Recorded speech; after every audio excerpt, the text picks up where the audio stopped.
What's up, guys? Welcome into Good Morning Lambeau. My name is Clayton. You can check us out on packernet.com. You can find me on Twitter at Packers_access. If you want to email us, you can reach us at PackersTotalAccess@gmail.com. You can text us at 865-658-5824. I'm joined alongside Tim live in Green Bay. Got a little snow falling up there in the bay this morning, don't you, Tim? Sure do. Looks like we got a live shot there in the background. People are going, no, look at that scoreboard. That ain't no, we're a little off. Yeah, that's the old scoreboard, but it's okay. Yeah. No, it's snowing just like that right now. It's kind of like that powdery wet, can't make up its mind if it's rain or snow. Wintry mix, as they call it. So winter's here, apparently. But I love it, man. You know, nothing like fall and winter in Green Bay, man. It's beautiful up here. Got the skating rink open up at Titletown. It's about that time. Can't wait to get out there. Yeah, no doubt, man. I'll tell you, last year when we were up there in Green Bay, we went the week before Christmas, and we did it intentionally. We wanted to try to catch some of the cold weather. We wanted to take it all in. And we Ubered up to the downtown area. I say the downtown area. It's the older part of the city. It was just on the west bank of the river, the Fox River. And they had a nice little kind of a Christmas village type thing set up, you know, fresh baked stuff. Had some fires going. The snow was flying. We walked probably 3 or 4 miles just up and down the street, seeing some of the bars and stuff like that. It was the perfect way to kind of get in the Christmas spirit for sure. Broadway district. Is that what that is? Cool part of town over there. Yeah, definitely. All year round, really. But yeah, wintertime will be a treat. I haven't gotten to experience that myself. This is our first winter up here, so we'll be sure to check that out this year. It was awesome. Like I said, it was about a week before Christmas, not the week of Christmas, but the week before. And they just had, it was the coolest little setup, man. And we were Ubering all over the place. So there was no worry about the snow, you know, and those people, man, they can drive. I'm just telling you right now, they know how to drive in the snow up there. It was like, no problem at all. Down here, we get flurries and people lose their freaking mind, dude. It's hilarious. Now back home in the mountains of Kentucky, totally different, man. These people they're driving around in an 87 Volvo and they're getting around just fine, right? It just cracks me up. It looks like a third world country over there. But anyway, we got Robert Allen in the chat. We got Derek K in the house, Nick McSwain, Carly Ray, Cheesehead Murph, the whole crew in here, Boz, Jim Tyson, M. Smitty. Yeah, man, there's a God laughs at, I ain't gonna say it. I'm trying not to get religious in here, but I'm just gonna call him God laughs. All right, he's in the house. Appreciate you swinging through, and the Badger trio up in here. So it's cool, Tim. The morning show's growing, man. More and more people just tuning in live. You know, that's what we wanted it to be. Us early birds get up and talk a little ball. I do want to say this. Carly Ray in the house says, "Morning, y'all. I'm on my second cup of coffee, ready to rock and roll." Tim, you had your diesel yet, man? You're muted. Tim said, I got the coffee. I got the diesel. It hasn't hit me yet. I was on mute, so I got to wake up here. Yeah, I've got the diesel too. You get the day going, baby. That's how you get it going. Let's see here. Badger Trio in the house. Well, hold up, man. Sam giving a shout out to my homeland. Kentucky is beautiful, though. It is, man. It's a gorgeous state. Good people up there, too. You know, you get a lot of people joking about just how bad it is. I joke as many as anyone, but I know this. When I moved to Knoxville from that small town in Kentucky, I was there for about a year or two, and I was like, man, I didn't realize just how good the people were.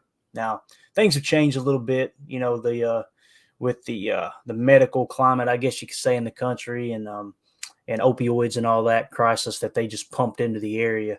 You ever get a chance to watch a documentary, go look up a documentary on how they absolutely demolished the Appalachian Mountain area there with forcing that stuff in. And again, we're not going to get into a big pharma talk, but it's when it affects you personally, I can feel my ears getting hot, you know.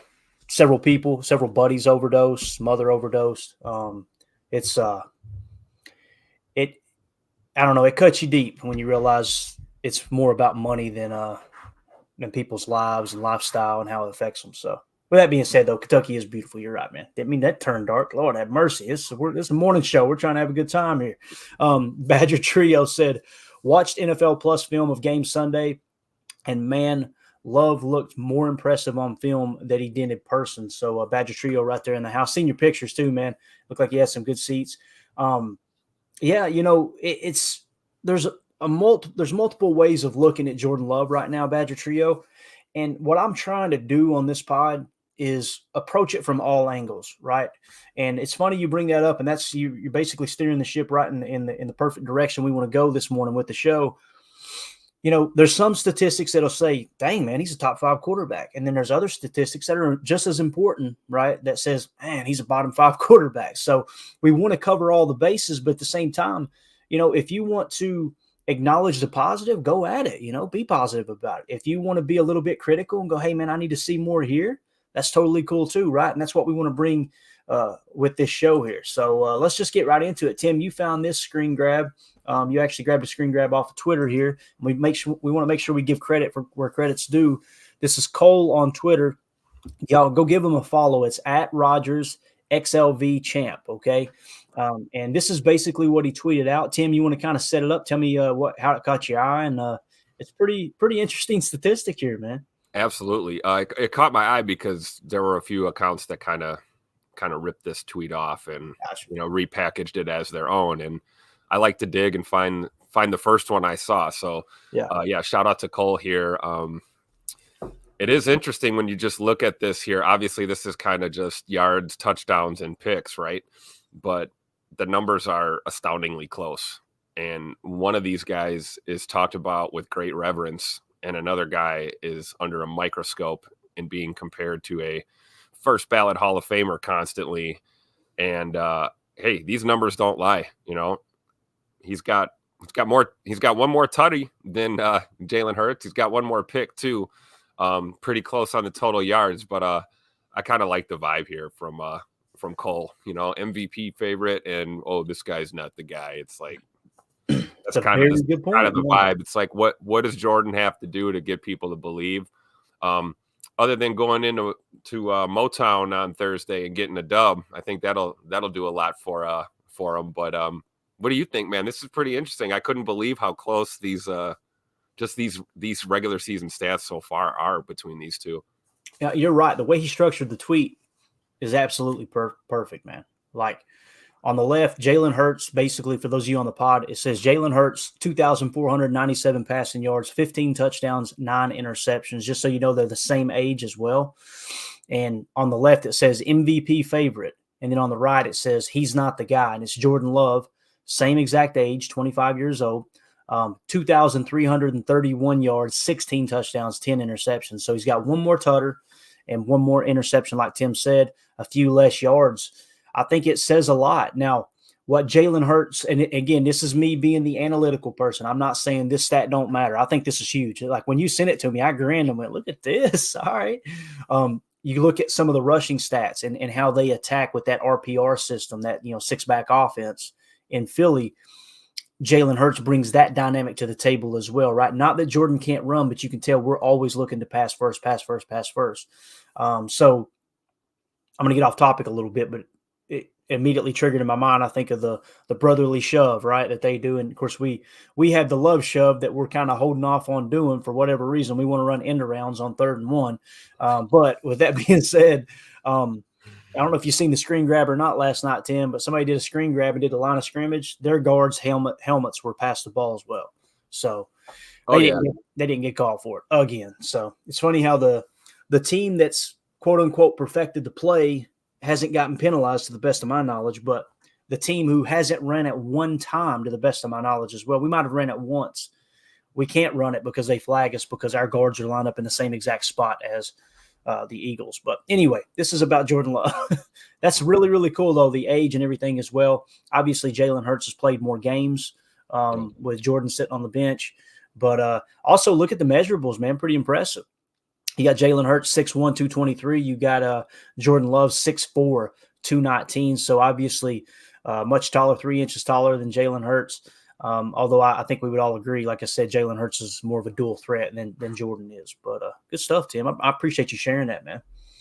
Oh yeah, man. I'm happy to share it when I see it. Right, you see it, you got to say it. There you go. This perked me up this morning. This was good with the coffee, Yeah. So shout out to Rogers XLV Champ on Twitter.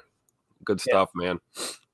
Yeah, that's really good stuff, man. There's some great follows on Twitter. And don't get me wrong, you can be a cesspool Last night I put a tweet out about MVS. I told you this offline. It's frustrating, man, because like I'm sure people stole this off of this guy. Happens every day on Twitter. When we're all watching the same content too, sometimes things are going to get tweeted out. Like simultaneously. I was sitting on the couch last night with my wife. You know, we're watching the game, and as soon as I see MVS drop that ball, first of all, I felt bad about tweeting it, but then I'm like, you know what, man? At some point, we got to be able to tweet and just have a good time, right? Because I don't like to bash players, but all I did was the Leo DiCaprio one, the one we use on the show all the time, and him pointing and whistling, right? And I said something along the lines of Packers fans watching MVS drop a deep pass with 5 yards of separation, and it blew up, right? Which Twitter's absolutely cooking right now. And all of a sudden, I get tagged about an hour later, and they said, "Looks like Nagler did it one minute before you." I'm like, what? So I'll go over to Aaron Nagler's Twitter, and he just posted the GIF of him pointing, and obviously everybody knew what it meant. So the guy was insinuating that I stole it from him the minute that Nagler posted it. And I was just like, why does Twitter got to be like this? And, you know, if I had noticed it, I would have said, man, Nags beat me to the punch, right? But this guy making it sound like I just went over there, pulled it off of Nagler, posted it myself, stole his idea, and I'm going. I literally just logged off. I was just like, I'm done. We can't have anything in 2023. But love the work they do over there. Love following them and everything. I just didn't happen to see that one. It is what it is. But anyway, just so you guys know, those Twitter streets are mean out there. You got to be careful. All right? Yeah, and watch out for the Twitter police too. True. That's dude. They get the instant block from me. Yeah, someone hops on there. I support law enforcement. I just don't support Twitter law enforcement. Yeah, the real law enforcement. Yeah, right. There's nothing more aggravating than you going on Twitter thinking, man, let's see what everybody's tweeting about. Okay, so-and-so tweeted this. And we try our best to give shout outs like we're doing McCall here, right? And, you know, Ryan Wood, like I said, great follow. We love Paul Brettle, all these guys. We love sharing their content on the show. But, man, sometimes you just go in there and go, man, let me tweet out about this. And here they come telling you how to think. Not those guys, just people in general. It's like, how dare you have an opinion like that differs from mine? Get out of here, dude. Instant block. Move on. So it's literally, like I said, it's like knocking on somebody's front door and going, hey, what y'all talking about in there? Y'all are stupid. Shut right. See if you don't get punched in the mouth in the real world. Yeah, exactly. Dennis Shook in the house said, hey, Clayton and Tim, have you guys ever reached out to Andy Herman to try to get him on the show? I'd love to hear you guys chat pack. We have. Andy's actually been on the show. Andy's another great follow. One of the guys I have a lot of respect for. Andy is like, for me, he's the training camp guy, dude. When training camp kicks off, I literally go through and clean up the notifications. I turn all notifications off, and I turn Andy Herman's on, and then I slowly build those notifications back up because Andy is the man. We need to get him back on. He was supposed to come back on, but he was completely covered up with camp trying to cover the team, do his podcast. His thing is cooking over there. I mean, he's got an awesome, awesome show going. So when I reached out to him, he said, hey, man, hit me up after camp. I just never got around to hitting him up after camp. We need to do that and have him on because he's, like I said, he's one of the people on Twitter and just throughout Packers fanhood that do a great job, you know, covering the team for sure. So we'll do that. We'll try to get him back on there. And it's good to see you in here, Dennis, member of the PTA posse for sure. Zane Strong says, good morning to the posse. Let's see here. Yeah. Read that for me. I don't even know if I could say that word. Is it caustic? Is that right? Yep. See, what does that word mean, Tim?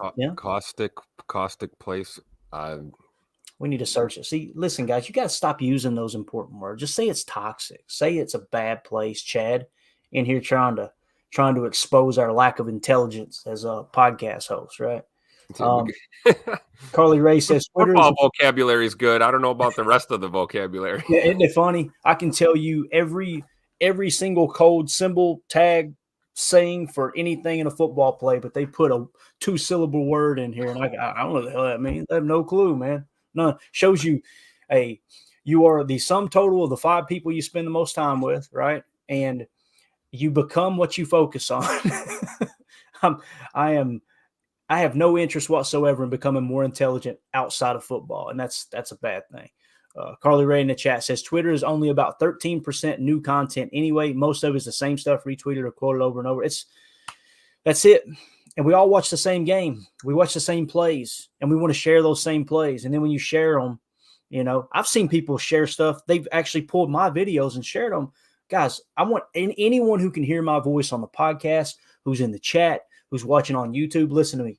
Anything I share on Twitter, YouTube, anything, you have full freedom to rip that video and use it yourself. Because to me, this isn't about I'm better than someone else. This is about us talking Packers and just having a good time. So, I mean, anybody, you're welcome. Go ahead. I think some people forget what sharing means, right? Yeah. We share. That would imply that it's for everybody. You're sharing it. So if you don't want it to be for everyone, maybe you shouldn't share it, right? Yeah. Seriously, if you're afraid that someone else is, and there's some people that get mad when you quote tweet. It's like that's what kills me right there. Like, what are you talking now? If you quote tweet to dunk on somebody, like, let me take his comment, make it my conversation, I'm going to insult him. I totally get it. You shouldn't insult anybody anyway. You should just move on. But anyway, we're off our soapbox. Let's talk Packers here. Again, that was a really cool stat. Appreciate you sharing that, Tim. I want to point this out now. SIS's data isn't completely up to date, but this gives you kind of a good idea of where Jordan Love is in some of the other key statistics, like we were talking about. He's right on par with Jalen Hurts when it comes to touchdowns and interceptions and yardage, right? Passing yardage. So when we look at passer rating across the league, Jordan Love is currently 30th. And this is one of those stats I'm talking about, Tim, where it's like, okay, you know, there you can, not that you were cherry picking. It's real easy to cherry pick to go, okay, let's prove a point here, right? It's the same way with me. If I just showed you guys this passer rating, right, and I believe this may have been before the last game, if I just showed you guys this passer rating and didn't mention the touchdowns and interceptions, I'm cherry picking, right? So it's important to tell the whole story. But again, he grades out 30th there. Now, why does he grade out so low? The interceptions are a little high, although 16 and 10, that's awesome that he's starting to separate himself there a little bit. Pull away with the touchdowns away from the interceptions. When you talk about accuracy, that's what brings it down as well. So when we look at accuracy, his on-target percentage, okay, on target means you couldn't have thrown a better pass. You hit the receiver in stride. I mean, it just a perfect pass with the passes defended removed, okay? He's currently 32nd in on-target percentage, okay? So what we would consider dead last among starting quarterbacks in on-target percentage. So the accuracy is still an issue. Now, when you go to catchable balls, that's a little more lenient. That's okay. The receiver should be able to catch that ball. It wasn't on target necessarily, but it was catchable, okay? He's 26, so you see a little more leniency there, right? So what it comes down to with Jordan Love is you've got to get better with the accuracy. They've got to make sure that that's the top priority when it comes to Jordan Love's game. You see the playmaking ability. I shared the video on Twitter where he threw off platform, broke the sack, all those things. Just does a phenomenal job in that regard. He seems to have pretty good pocket awareness. The part I'm nervous about, Tim, is he's a little too confident in the pocket sometimes, and he holds on to the ball. And you've seen that strip sack. We called that on the pregame show and the night before. It's like this team loves strip sacks, right? If he's going to sit back there and be reckless in the pocket, probably going to get one. Luckily, we recovered it though. As far as catchable, the catchable passes, that's how that sits. Now, some people say, well, he's got a garbage offensive line, right? That's actually wrong. So now with the newest information, to the best of my knowledge, this has been updated. He is the fourth least pressured quarterback in the NFL. Tua Tagovailoa at 26.7%, Dak Prescott at 26.7%, Josh Allen at 28.4%, then Jordan Love at 28.7%. So you can see it's not the pressure that's causing him to be inaccurate. So just something worth noting there. Tim, anything stick out to you when it comes to those stats with Jordan Love, man? Yeah, he's a first-year starter processing the game. That's what we're seeing. I think that plays into the accuracy big time, Tim. I really do, man. Yeah, that's what we talked about going into the season. We talked about it as far back as OTAs. He's a first-year starter. We're not absolving him of anything. It's just, I hate this term, but it is what it is, as they say. And we've seen progress. Are the numbers across the board where we want them to be? No, but they will be. I have faith that they will be. And you're right, though. This is not entirely on this offensive line, because the one thing they seem to do well is protect our quarterback. And I think Jordan is going to learn. I've said this before. I think with time he's going to learn that internal clock is going to start it's going to get louder. That alarm's going to get louder. And that timing and that sense of I've got to get rid of it or I got to get out of here.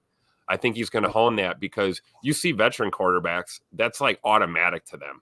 I mean, Mahomes is a great example. That guy just knows when it's time to extend it, when it's time to throw it away, when it's time to tuck and run.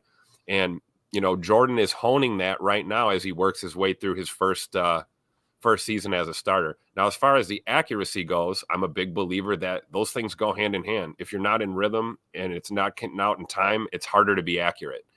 If you're throwing the ball in rhythm, you're timing your receiver's route, you're putting that ball where your receiver's going to be, not where he is, those kind of things. We saw a great ball to Christian Watson on that play that we broke down yesterday that they drew up right there, Sandlot style on the sidelines and just ran it.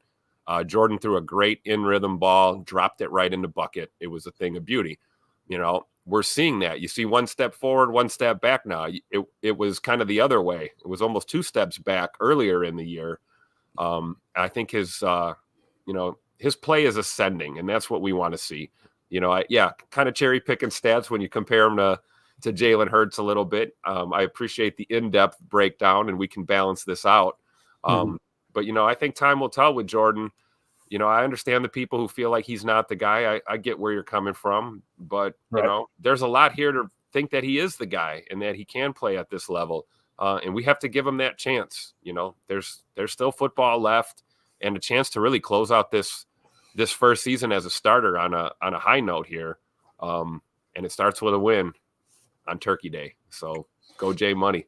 Yeah. So, when it comes to the statistics and what's more important than the others, like God Laughs points out in here, he says, Hurts passing percentage is 68.5%. Love's passing percentage is 59.8%. So when has the completion percentage, right, ever won a ball game? That's the other thing. And you really got to take that into consideration. I know it sounds silly, but what's more important, throwing touchdown passes or the accuracy, right? The accuracy is probably the most important thing a quarterback can have, right? But you're not going to get me, not that you're trying to do this, but you're not going to get me convinced that, you know what? If he had 18 touchdowns and 3 interceptions, but his completion percentage was 59%, nobody be talking about it, right? It's just the completion percentage typically you can dig and go, okay, why is a quarterback struggling or maybe not overcoming that hurdle? That's one of the statistics you look at and go, yep, there it is. All right. So you're identifying, okay, what does he need to work on? What does he need to improve on to be that quarterback of the future? Derek K in the chat said he's being more decisive now. I completely agree with that. He also says he's getting a lot more decisive, faster decisions, better accuracy, one thing at a time. Yeah, and he's definitely way more comfortable now. Way more comfortable.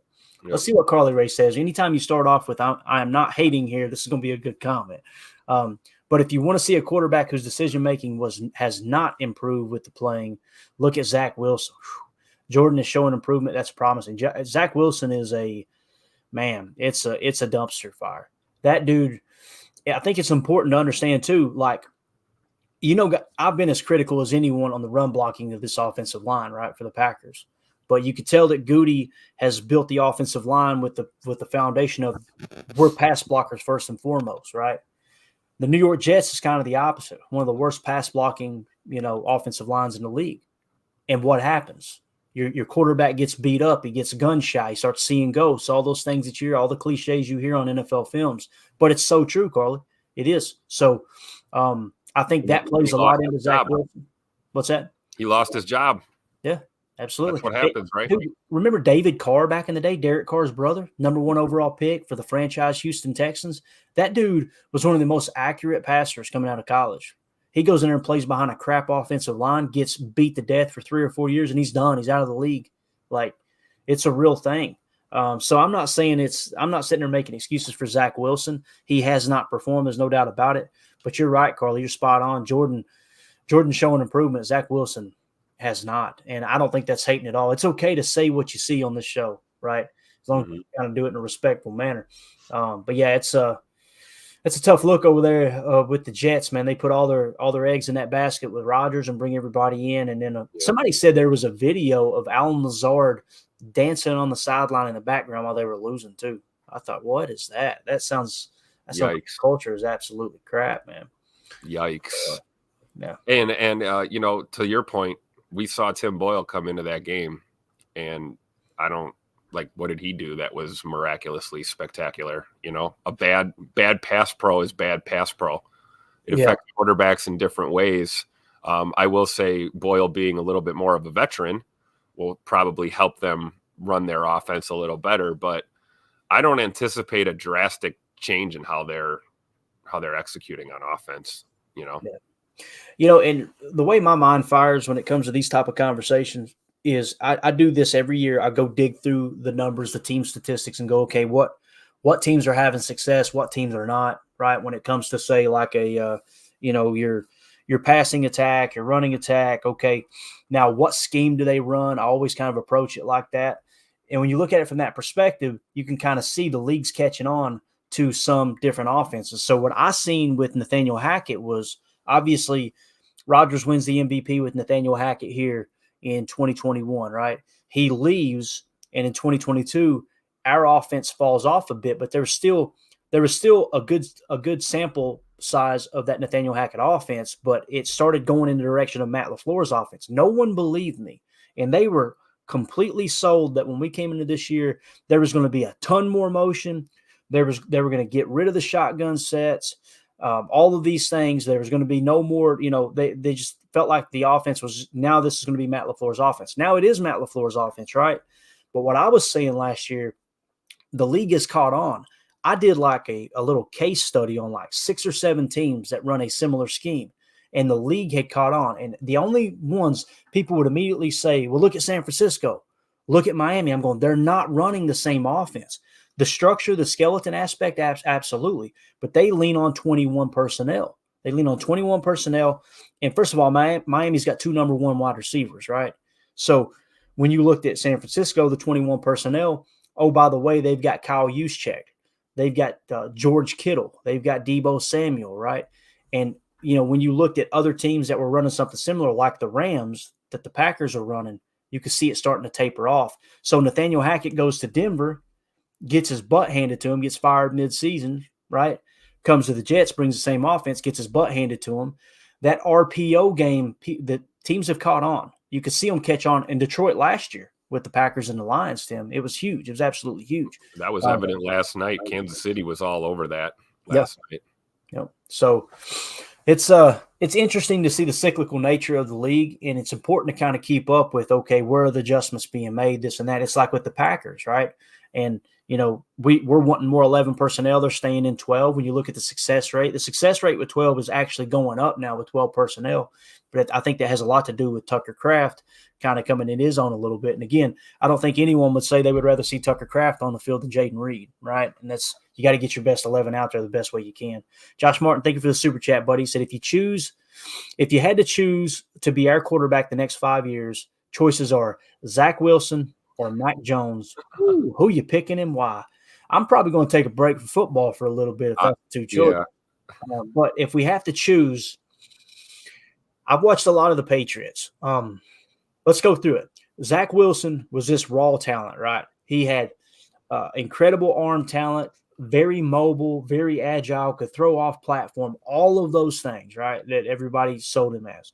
Mac Jones was the game manager, extremely accurate, really good at processing information. He was the guy who was going to play within the system. Both of them have failed miserably. And what I mean by that is Zach Wilson has made stupid mistakes over and over and over behind a bad offensive line, right? Mac Jones has been somewhat inaccurate in key moments, but also made horrible decisions throwing interceptions. I'm surprised he didn't get benched earlier, right? Bailey Zappi came in last year and performed a little bit better than Mac. Then he hit the wall. There's a lot of things going on in New England. This is not the podcast for it, nor do we even have the time in an hour to cover everything. I've followed it really, really closely. But if I have to choose between Zach Wilson and Mac Jones, man, I'm probably going Mac Jones. And the tilting factor is, you remember last year when they asked Zach, do you feel responsible for this loss because the offense is struggling? He said no, like he didn't want to take ownership. Mac doesn't have that in him. Mac has a little more of the, I'm going to put it on me. I'm going to put it on me. So that would tilt it a little bit in Mac's favor over Zach's, in my opinion. But I also feel like Mac Jones's overall career stats are probably a lot better than Zach Wilson. But Tim, how would you answer that question, man? Yeah, the same way you did. I'm not going to get too creative here. I would like neither for sure. But yeah, if I had to, and thanks for the super chat, Josh, since I do have to now. Yeah, I'll go with Mac Jones. He seems like slightly better leader as a quarterback, I guess. I'm not well versed in either of these guys, but Zach Wilson looks like, I'm not going to say toxic for a locker room, but definitely not the type of QB I would want on running my offense for sure. So I'd probably lean towards Mac Jones as well, especially here in Green Bay, because we have a system, we have LaFleur and some of these things he's trying to do. So a guy that's willing to play within it, yeah, I would lean towards Mac Jones for sure. Yeah, and that's not my honest answer that I want to give you. When you ask, you have to pick Zach Wilson or Mac Jones, which one? I go no. That's all I was. No. So, let's see here. Chad Inc. says he's a new member of the PTA posse. I know people are kind of re-upping those, so congratulations on that, Chad. Again, we'll make sure you're in the next giveaway. The next giveaway, I think we're going to do a Dorsey Levens jersey. Nice. Got one of those that we're going to give away. So we're going to start dipping into the 90s Packers a little bit. I got a Mark Chmura back there. I got an Antonio Freeman, I believe. So we'll get into some of the 90s stuff. And then we got another Paul Hornung one we got to give away soon too. So appreciate it though, Chad. Appreciate you being a member of the posse, man. Jumping back in there. So let's do this, man. We are 32 minutes in, and the chat has absolutely controlled it. Look at Carly Ray. Oh, Lord, what happened? He said, Josh, you spent $5 on that question? Then she did the puking emoji, right? Yeah. Yeah, that's Josh just supporting the stream there. We appreciate it. I kind of like those questions too, though, Yeah, oh, yeah. Just to kind of – I think sometimes it's important to step out of the Packers bubble for a minute and go, okay, what's going on in the rest of the league? Because sometimes things can be so bad you think we're the only team that's going through this, or things can be so good that you think, oh, they're no one else in the league can compete with us, right? We haven't been there in a while, but yeah, so I kind of like those for sure. I agree, Derek. Dorsey Levens, one of the unsung heroes there in that 96 championship for sure, man. All right, so let's do this. Let's continue to dive into the stats. We covered the Love stuff, right? Kind of talked about his passer rating. We talked about his accuracy issues. We talked about the fact he's really not being pressured much. What about his pass catchers, Tim? Let's dig into this a little bit, man. So I did things a little bit different. Normally what I do is I remove the running backs, but I'm constantly trying to look at things from different angles to try to get the whole story. So what I did was I left the running backs into this filter. So you've got wide receivers, tight ends, and running backs all included in these next statistics for pass catchers, okay? So this first one is Packers receiver rating, okay? So essentially what the receiver rating is, the passer rating when the quarterback targets that receiver, okay? So on the Packers roster alone, Jaden Reed leads the way at 110.2 passer rating. Dontavian Wicks, 107.6 passer rating in second place. Third place, Luke Musgrave, 102.2. A.J. Dillon in fourth at 94.5. Then Romeo Dobbs at 92.9. Aaron Jones at 89.4. Patrick Taylor at 56.3. The minimum targets to is 10, by the way. Then Christian Watson at 45.5. And I know people were asking what happened to Samori Toure. He's only got 11 targets, but you see why he's not seeing the field. 25.6 receiver rating, which is essentially the passer rating when targeted, okay? Those are on the current Packers roster. Now, some people were going, I don't care too much about the rating. I think it's an important stat because it shows how efficient the quarterback is when he basically targets those players. Another thing, too, if you look in the column there toward the middle where it says completion percentage, Tim, look at the one that really sticks out. Musgrave, 73.3% of the passes thrown to Musgrave are being completed when Jordan Love targets him. That's really, really exciting. Now let's go to passing yards per target, okay? So how many yards are they averaging every time they're targeted? Doesn't mean they have to catch it. It means when you target them, right? How many yards are they averaging when you compile all that out, right? Dontavian Wicks, 10.3 yards per target. Jaden Reed, 9.1. Luke Musgrave, 7.6. A.J. Dillon, 7. Christian Watson, 6.9. Romeo Dobbs, 6.1. Aaron Jones, 5.6. Samori Toure, 5.6. And Patrick Taylor, 2.8. So you see right there again, go back to the passer rating. Jaden Reed is at the top with 110.2. He's kind of your go-to guy in a clutch situation. Dontavian Wicks, 107.6.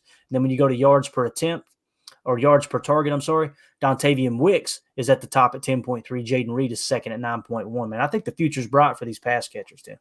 I agree. And this also, seeing that makes me kind of change my approach here. I had made a comment the other day when we saw that Patrick Taylor is now a Green Bay Packer again and will probably play on Thursday. My thought was, they're gonna get him involved in the passing game and lean on Dillon to carry the football in the run game.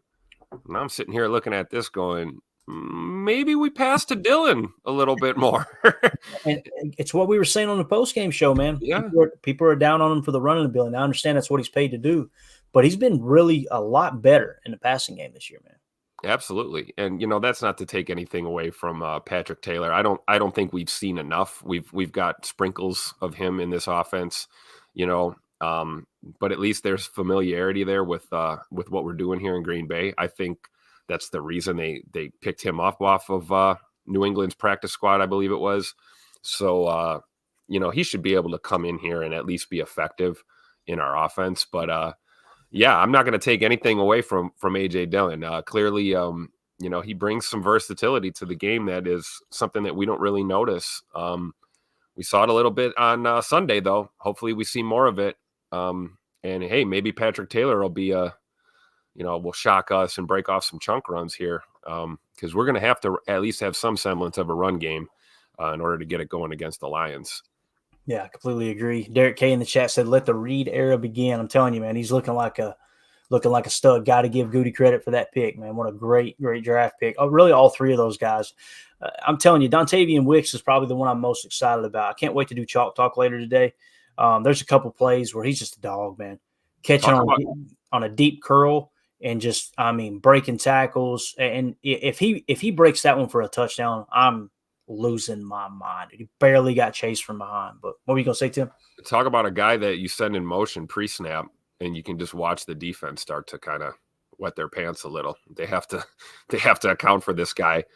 One of the things that I learned, just by being here, is watching that, like you always say, watch that pre-snap motion and look at how the defense reacts, right? Are they sliding a guy with him? Or, we can get a tip of the hand as to what the defense is trying to do when we send a guy in motion. And it didn't seem to matter whether they were playing zone or they decided to, go man on demand or whatever they were doing. Reed was just torching these guys. And, motion works. It works better when the defense believes that you're going to give that guy the ball and they have to react. And, as we saw with that tutter to Christian Watson, whether it was Wicks or Reed on that play, that pre-snap motion really set up that entire play. We broke that down yesterday. I thought that was phenomenal and looking forward to seeing more of it. Yeah. When you get that quick motion, they get a full head of steam. They can hit that route and go anywhere. The DB's starting from a standstill, right? Yep. And that guy is just, he's motoring. It was set up perfect, man. Absolutely. And the defense is always reacting, right? They have to play from a reactionary position. And so, a good offense will give that defense a lot of crap to react to. And motion like that can help, especially with players like Reed and Wicks and, quite honestly, Christian Watson too. We can run him on those. We've done it in the past. We haven't seen much of that this year. But I think they're still trying to find the best way to utilize him in our offense. And, we'll see. Yeah. Badger Trio in here says, I want to see more Kraft. He looks explosive on that pass. That touchdown was overturned. It was listen, I have not been a Tucker Kraft fan this year. I love his energy. I love his attitude. That picture of him doing the Lambeau leap, he looked like he fit right in with that crowd. If you took his uniform off, you'd be like, yeah, that dude's 3 sheets to the wind. He's been drinking a few. I love everything about Tucker Kraft, but I haven't seen it. You know what I mean? There's been times this year whiffing, trying to tackle a defender rather than block on things like that.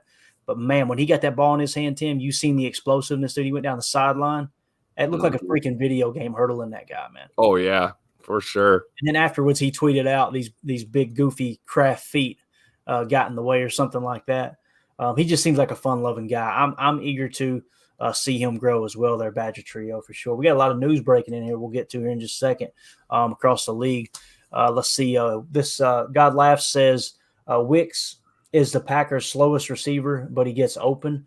Yeah, he's not as quick as I would say. Him and Romeo Dobbs are pretty close in my opinion, at least game speed. I'm sure Dobby had a better 40-yard dash, but I really don't look at anything like, I really don't look at anything like, I don't know. Once you put the pads on, I think these guys kind of show their true speed, if you will. And to me, Wicks looks like he's got game speed, and that's probably what he's seen. What Goody's seen going into the draft. But Absolutely. yeah, I see your comment there, Tim. Appreciate you, buddy. For sure. Yeah. Let's see here. This is the news I wanted to hit on real quick, and then we'll get back to the Packers talk. So Josh Martin just put a chat in here and said, Matt Canada fired in Pittsburgh, another OC gone mid-season. That one's been coming for a while. Of course, they played the Packers and get the dub and bought him a little more time. But, yeah, been expecting that one all year long. I don't know if you guys watch the McAfee show, but every live broadcast he does, because Tone Diggs is on the set and he's a big Pittsburgh fan, that literally the crowd starts chanting fire Matt Canada. Like they'll be on a college campus somewhere, Tim, for college game day, basically. And they start chanting fire Matt Canada. So they got their wish. Matt Canada's gone. Now let's see if the offense improves, or if they just look up and go, well, crap, that didn't do anything. Right. I can't think of one person that's defending him though. I really can't. So he must be kind of universal. People don't like the way he calls games, but let's see here.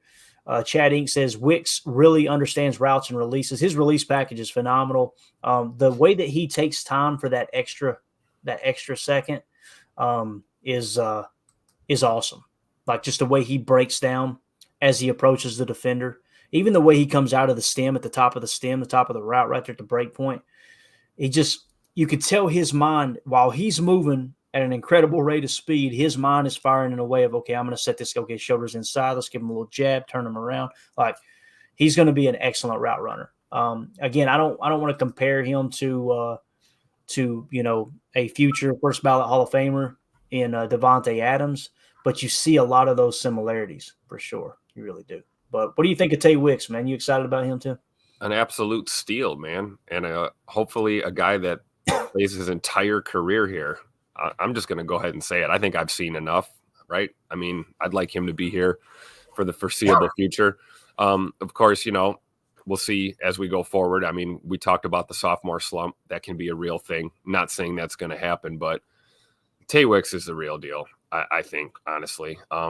And only time will tell. The more involved he gets in this offense, kind of stink that he's probably not going to play Thursday, right? But I don't know, man. I think he's got a bright future in this league and in this offense here in Green Bay. Hopefully he's one of those pieces that they hang on to here long term. And obviously, same thing with Reed, right? We got him on that rookie deal. So let's see what kind of production we get, and hopefully these guys hang around. Yeah. God Laughs in the chat says Wicks is slower than 4.6. Let me ask you this, man. Would you rather have a faster 40 time and less production? I know I would. I want points on the board, man. I could care less how fast they ran in their underwear. That's just me personally. Now we've seen how fast guys can be a liability sometimes. If they can't run a route and they can't catch the ball, what difference does it make how fast they are, right? Yeah. No doubt. Marco Day in the chat said, any news on that Jones injury, man? I wish we had it. I said, Tim, have you seen anything? No, the last I saw was an MRI yesterday. So I don't know. No results though, right? No results. I would think they have the results. Right. But they watch the MRI. Yeah, we'll try it again tomorrow, guys. Yeah. And Jonesy himself made the comment about, he was twisted up. He got twisted up on that play. Apparently they ruled out ACL based on the tests that they did. So they're going with it's not an ACL. So that's good news. Of course, there's other ligaments in that knee that could also be busted up.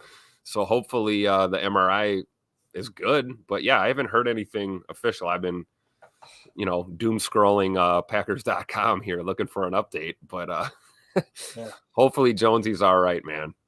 Yeah, Derek K. I don't know if he has any factual information. He says it's a sprain. I think I did hear someone else talking about that as well. It's just what level of sprain is it? That's what's going to determine, right? I think they got 3 levels of sprains. I'm not a doctor, nor do I play one on Green Acres. All right, so I ain't going to comment on the matter. But yeah. Nick McSwain said, "Why does speed matter at all? Productivity is there, absolutely." And like God says, God's laugh says in the chat says, "I'd rather have faster speed and more production." Of course you would, right? Sure. We're dogging on a guy right now because his 40-yard dash when he's producing on the field, he's actually doing the opposite, right? And Yep. I mean, look, fan how you want to fan, unless I'm misunderstanding you. Tay Wicks has been excellent so far, so. Keep it going, especially for a late round pick. The same stuff was said about Devontae Adams. Same exact thing. Absolutely. All right, let's do this. Let's talk about our pass catchers across the entire league. And again, I sorted it with the running back included, the tight end included, because I wanted to see how these numbers stacked up from a sense of, are they starting caliber? So basically, when you're in 11 personnel, Tim, you've got 5 pass catchers, right? You got 3 wide receivers, 1 tight end, 1 running back, 5.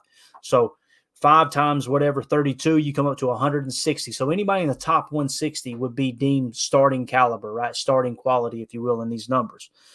So let's kind of look at how they shake out here. So when you look at passer rating, okay, passer rating when targeted, which is essentially the receiver rating, the first one comes in, Jaden Reed, 27th in the entire National Football League at 112.9. And again, these numbers are starting to come in waves on SIS to the best of my knowledge. So some of these numbers may be a little different than what we just covered. And that's totally okay. You're still comparing it across the league. So notice that there's tight ends in there as well. There's 1 running back in there as well. If we sorted by receivers, Tim, he's probably going to climb up several spots and be in the top 20. I imagine there's others there in the top 18 off screen. But again, 27th out of a top 160, right? With 160, the top 160 would be starting caliber as far as being a pass catcher. Now, when you go on down the line here, look who else pops up. Luke Musgrave, 45th. Guys, this includes receivers, tight ends, and running backs. That's pretty impressive. That if you were to just play him at receiver, right? If you labeled every one of these pass catchers as receivers, he would be in the top 45 of pass catchers. That's the reason I wanted to do this. Is like, let's kind of narrow it down and go, okay, let's look at every single position and just how effective people are at catching the football. Luke Musgrave is coming in with a passer rating of 106.0 when targeted, 45th in the entire league. I'm telling you, man, he's the go-to guy. I should have sorted by completion percentage there as well, because I know he'd be toward the top there. But pretty cool stuff, man. And if you go on down, look at Dontavian Wicks, late round pick, 54th at 103.8. Pretty impressive stuff, man. I don't know, dude. I'm excited. You got 3. Again, what's this telling you, Tim? That your number 1 receiver right now is Jaden Reed, right? Your number 2 receiver is Dontavian Wicks, and Luke Musgrave is a top-tier pass catcher, especially when he's flexed out wide like a wide receiver. I wouldn't mind to see him try to bolster the tight end room with a blocking tight end. Oh, I don't know, like a Mercedes Lewis. That would have been nice. But anyway, you can flex Musgrave out. You can stay in 12 personnel, but use him flexed out. When you guys hear me complain about 12 personnel, you'll never hear me complain when Musgrave's flexed out, because essentially he's a wide receiver. When they run their 12 condensed and he's lined up in the traditional Y, that's when I get frustrated. Okay, now he's got to block, leak, all those things. I want him stretching the field. I want him going down the seam on a skinny. I want him running that slot cross and leading the way with a backside dig from Tay or from Jaden Reed or from Dobby, or maybe even Dobby stretching the field. So pretty exciting stuff there, Tim. What do you think? I'm with you on that. And, to your point, when you've got 2 good tight ends, especially one that's sealing the edge and doing some blocking, I like 12 personnel as well, and you can find success with it, but it's so vital that you get the right play out of those tight ends. And, Tucker Kraft had himself probably the best game he's had this year last Sunday. And if he continues to build on this and he can show that versatility and commit to being a good blocker in a 12 personnel set, I get excited. I get excited seeing Kraft and Musgrave on the field at the same time in 12 personnel. Those guys could be complementary tight ends and be the perfect kind of match for this offense, I think. Yeah, and I've been as negative as anyone about 12, but Yeah. according to the 33rd team, they're starting to climb the ranks with their success in 12 personnel. And again, removing the sifting, simplifying things. Also, what you've seen with that 12 personnel sometimes is you're seeing Musgrave lining up in that traditional Y and then him doing a speed, a quick, what we call quick motion outside and get some separation that way, get that big boy moving in the opposite direction. So I think that's the key right there is in a 12 set like that or 12 personnel, you know, you can use Musgrave like a receiver. You know, you're basically utilizing him as a receiver, and you got your other tight end that can get down and dirty, right?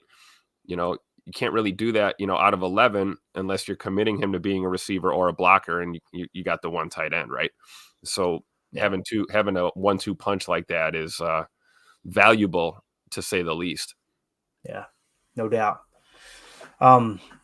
Gerald Lee, I'm sorry if I'm mispronouncing it, says, I really feel Luke Musgrave is one of the keys to our offense. He is, man, and he's that go-to guy underneath. That's the big thing about Musgrave. He is that go-to guy underneath. He's that security blanket that we always talk about quarterbacks need in the NFL. Favre early on had Shimura, right? He had Bubba Franks a little later. Aaron Rodgers early on had Jermichael Finley. Of course, the injuries caught up, right? That's one thing that Aaron never really had was a solid tight end. They tried to make Richard Rodgers work, right? It didn't really pan out. I mean, who would you say is the best tight end that Aaron Rodgers played with? Jermichael Finley, maybe. Yeah, and it was just for a short stint, right? That's pretty wild. That had a couple darts to Andrew Corliss when he was here, but I don't think anything super memorable. Corliss made some play. You remember Spencer Havner that year? Yeah. Oh my God, man! Spencer Havner took over. I would never forget. He took over the message boards. There were so many presidents of the Spencer Havner fan club. They broke off in more factions than a Baptist church, man. I'm telling you right now, it was rough. All right, let's do this now. NFL yards per target. Okay, so these are the yards they average when being targeted passing the football. Jaden Reed, 9.3. He's 29th in the league. Okay. Dontavian Wicks is 37th at 8.9. I'm telling you, you're seeing these two guys separate themselves. And I'm not saying they should supplant Romeo Doubs. Romeo Doubs had a heck of a game. That is your jump ball guy. That dude, you want him on the field every single snap if possible. But these two right here, they need more playing time. They really do. If you go on down yards per target, one more check down here, you will find Luke Musgrave in the 64 spot with 8.0. Now, keep in mind, this includes running backs, tight ends, and everybody. So to put that in perspective with yards per target, the top 160 on this list are starting caliber, okay, according to the key statistic that we're looking at, right? Jaden Reed is 29th of 160, okay? That's just blows my freaking mind. Dontavian Wicks is 37th of 160. What you're seeing is two starting caliber in these key statistics of yards per attempt or yards per target, rather. They're starting caliber, Tim. Not just starting caliber, but borderline top 20. You know what I'm saying? That type of thing when you take into consideration that we're including running backs, tight ends, wide receivers, everybody. I don't know, man. I'm excited about the young receiving core. I don't mean to gush over it too much, but I wanted to point that out on today's show and just kind of say, hey, look, there are some people that are still trying to pretend like Jordan Love has nobody to throw the football to. And the answers are right in front of our eyes. They really are. It's just we got to get away from forcing the ball to Christian Watson. Like someone said earlier in the chat, I apologize for not giving them credit, but we've talked about it on here too, man. I completely agree with that take. Nick McSwain, thank you for the super chat. He said, if y'all were in charge of making the game plan for the Lions game, how would y'all attack it? Man, it's a great question. I haven't watched the Lions tape yet. I will say this, that the last two times that we've lost to them, the key statistic was turnover differential. Got to protect the football. What did we do last game to protect the football? You run a lot of curl flats, right? You ran a lot of curl flat with a snag or a dagger on the backside. And then you started mixing in that, like we said, that slot cross on the fly with the curl flat concept. You basically want Jordan Love to play calm, play comfortable. Don't ask him to do too much, Stop with the first down shot plays. They're not working, right? Work the middle of the field. When it's middle field open, work the middle of the field. The key for me, Nick, is really, really simple. Stay in 11 personnel as much as possible. Make sure these young guys are on the field. Make sure Jaden Reed's on the field. Jaden Reed, Romeo Dobbs, Christian Watson for the speed aspect. And we talked about it several weeks ago, Tim, that crosser. It's not working deep. Let's work the crosser. Let's work the speed crosser. They finally got it in the game plan. Lo and behold, it works, right? Yep. And go to Musgrave early and often, man. Get him involved, because there's been some leaks open underneath too that Jordan hasn't taken. And like someone else pointed out in the chat, some of the statistics are showing that 10 yards and less, he's really accurate. Jordan's accurate, right? Let's take advantage of that. Let's play to our strengths. What do you think, Tim? How would you answer that question? Anything come to mind? What you said actually kind of goes hand in hand with my point. It's going to be an uphill battle, but we have to run the ball. I'm with you on the whole first down. Let's stop. I mean, shot plays. Let's just stop throwing the damn ball in first down, please. Just run the ball. Or, like you said, the check down or the leak. I mean, that's an extension of the run game, really. I mean, You're getting that defense to commit, and then you pop that ball out. A lot of times the receiver's catching that ball in the backfield still, or at the line of scrimmage. You can manufacture a run game with the quick pass, with the short passes if you have to. Dylan and Taylor are going to have their hands full against that Detroit front, although Detroit has been struggling defensively as of late. I mean, they gave up a lot of points to the Bears the other day. So, I don't know. I think you have to commit to trying to run the ball, especially on early downs. And even if you're not finding a lot of success, you have to stay with it, because when we got boat raced at Lambeau the last time we played the Lions, that's exactly what happened. We didn't even attempt to run the football in that game, if I remember correctly. And it cost us dearly early on in that game. Even after getting an explosive pick from Rudy Ford, that first drive, I'll never forget that. They came out there and crapped the bed. 3 straight passes, 3 and out. Inside the red zone, that there's no excuse for that. You got to mix in a run at least, right? You have to at least mix in the run. Mm-hmm. So I'm not saying an all out overcommitting to the run, because, we're banged up, but we have to commit to running the football, even if we're not finding a lot of success, because it will open up the passing game. Like we saw this happen against the Chargers. Now, I know everyone wants to say the Chargers defense is, cold booty in the winter. We understand that, but Detroit's a little bit better and going to provide a challenge. And one of the ways to soften that up is to take it right to them. Don't be afraid. Even if they're stopping the run, you got to stick with it. And maybe it's time to, mix it up. If we can't run an inside zone, let's see if we can outside zone. Maybe they can block for that. Maybe some weak toss, strong toss. I don't know. But you have to at least have a run game if you're going to have a snowball's chance and to beat Detroit on Turkey Day. So That's how I would do it. But, there's a reason why I'm not making the game plan for the Lions game, right? So we'll see how that goes. This might be the better way to attack it. We said we were going to stay 40 minutes under. We're nowhere near it. I'm going to rattle through this real quick since Nick asked the question, okay? Let's look at how they rank offensively, okay? They being Detroit.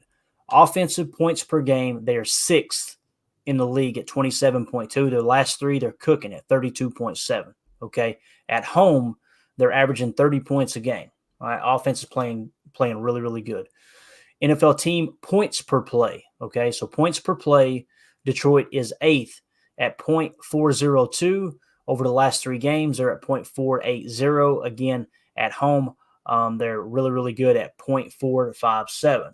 Offensive yards per play, they are 4th in the league at 5.9. Their last 3 games, 6.7 at home, 6. They're legit top 10, top 5 offense, right? So when you look at that, what's their weakness then, right? Okay. Defense points per game, Detroit is 22nd. They're giving up 22.9 points per game, okay? To put that into perspective, Green Bay's giving up 20.2 in the number 10 spot. Detroit is 22nd. Okay, so their defense is the weak spot. Opponents' points per play, Detroit is, looks like the chat's covering it up. Let me drop that down real quick, Nick. Sorry. Thank you for the super chat, Nick. Thank you for getting this conversation going, buddy. 26 in points per play. at 0.379. Look at them over the last 3-game stretch, Tim. 0.424. The defense is in a slump right now in Detroit. Defensive yards per play, Detroit is 16th at 5.2. They've actually did pretty good in the last 3 games at 5.0. Again, I think points per play are more important than the yards per play, but the yards per play, it definitely something you want to mention. So to answer your question, Nick, this is going to be something the offense is going to have to win. You got to protect the football. You can't turn the ball over. You're going to have to block Aiden Hutchinson. Last time they got really creative, moving him into the A and the B gap. So you got to be prepared for that. Every single play, it's Aiden Hutchinson is the mock. That's the way it needs. There needs to be a double team block on Aiden Hutchinson every single play. Get the ball out of Jordan's hands. If they can get pressure on you with rushing 4, Jordan's going to have a long day. But if you can buy some time back there and give those concepts time to the route combinations to open up, I think Green Bay can beat Detroit. I do. But again, our defense is playing really good right now, right? They played another good game against the LA Chargers. And I know the Chargers helped us in certain facets, but you got drops every game, right? If we're just going to cherry pick and say, okay, we're not allowed to appreciate a good defensive performance because they had drops this week, but when we have them, oh, no, we can't talk about that. Like, again, fan how you want to fan. But I think, Tim, you got to come out here, man. You got to do what Green Bay does. They're a good red zone defense. You got to bend but don't break and let your offense abuse that defense. That should be the game plan going in. But it is going to be loud in Detroit, Tim. It's going to be so loud up there. Yep, and we got to be on our P's and Q's with our signal callers, right? We got to make sure we're communicating personnel groups. The plays are coming in. That headset, you're going to see a lot of this. You're going to see a lot of hands on the ears trying to get that play call. And we have to be ready to adjust. And, I'll be honest, if it's going to be that kind of hostile environment, that scenario, and this Detroit defense has kind of been struggling lately, they're looking for a get-right game at home here.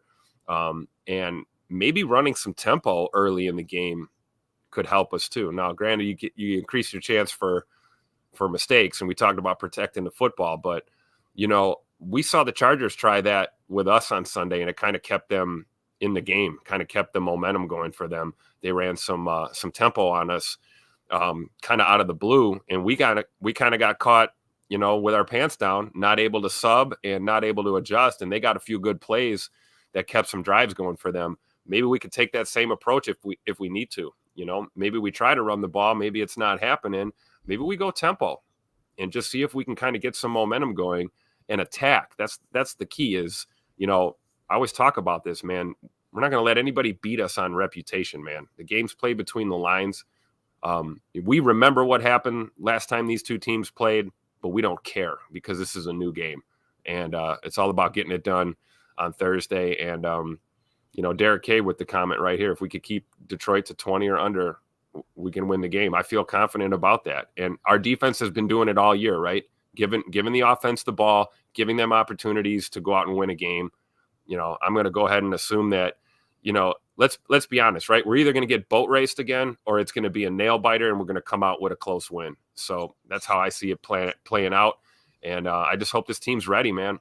And banged up as we are, there's no excuses. Everyone's got injuries in the NFL. So next man up. And I vote for tempo. If things get hairy early and we're seeing pressure on Jordan and all of these things, he doesn't have time to get rid of it. Let's go tempo right away and run some quick short game and see what we can do. Right.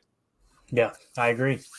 Like you said, Nick McSwain in the chat says Myers can't be blocking ghosts again. I completely agree with that, which I think Myers had played a lot better the last 2 weeks. Now, granted, the pass blocking the week before was bad, but the run blocking was up this last week. The pass blocking was up, the run blocking was down, but not horrible. I think he was grading out somewhere in the 60s.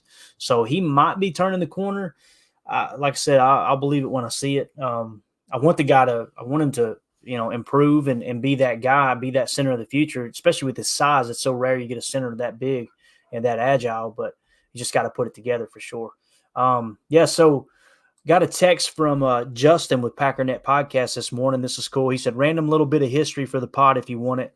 The Packers are 14-20-2 all time on Thanksgiving Day and 8-12-1 against the Lions. So 14-20-2, some people look at that and go, that's not good. I say we're due. Yep. All right, we are due. Let's go right out there with you, Clayton. Yeah, let's go out there and get that upset, man. That's the way I see it. So, all right. That being said, we're going to get out of here. We had a quick video we were going to play for you guys, but we're way over on time. We'll hit that on PTA Live tonight. Also, I'll be back with Chalk Talk around 2 or 1 Central today. It should already be scheduled. So, Tim, if you want to join me, you're more than welcome. Same thing with Emilio.